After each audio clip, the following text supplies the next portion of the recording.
गांव के एक कोने में एक छोटी सी झोपड़ी में देवकी नाम की माँ अपने बेटे राम के साथ रहती थी। देवकी का जीवन संघर्षों से भरा हुआ था, लेकिन उसका सबसे बड़ा सहारा था उसका बेटा राम। राम बहुत होशियार और समझदार बच्चा था।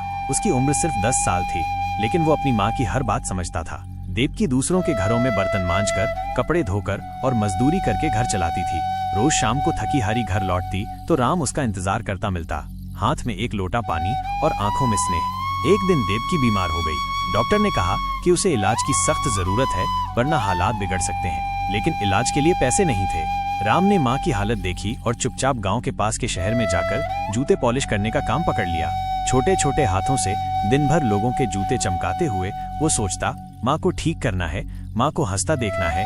कई दिन बीत गए। राम रोज शाम को 2 वक्त की रोटी और कुछ पैसे लेकर घर लौटता। माँ को नहीं बताया कि वो क्या कर रहा है। एक दिन देवकी ने उसके हाथों में छाले देखे और रो पड़ी। राम, तू ये सब क्यों कर रहा है? राम बोला, रट हुए माँ, तू ठीक रहेगी तो मैं ठीक रहूंगा। तेरे बिना तो मेरी दुनिया अधूरी है। देवकी की आंखों से आंसू बहते रहे। माँ ने राम को गले लगा लिया। कई दिनों की मेहनत के बाद राम कुछ पैसे इकट्ठा कर पाया। माँ का इलाज हुआ और धीरे धीरे देवकी ठीक होने लगी। लेकिन इस पूरे संघर्ष में राम खुद कमजोर होता चला गया। एक दिन माँ को अस्पताल से छुट्टी मिली। वो घर लौटी तो देखा राम बिस्तर पर पड़ा था, बुखार से तपता हुआ। माँ ठीक हो गई थी, लेकिन राम अब बीमार हो चला था। देवकी ने राम को सीने से लगाकर कहा, अब तेरे लिए मैं जीऊंगी बेटा, तू नहीं जाएगा मुझे छोड़कर। कहानी का अंत बहुत भावुक था, लेकिन माँ बेटे के प्यार ने सब कुछ बदल दिया।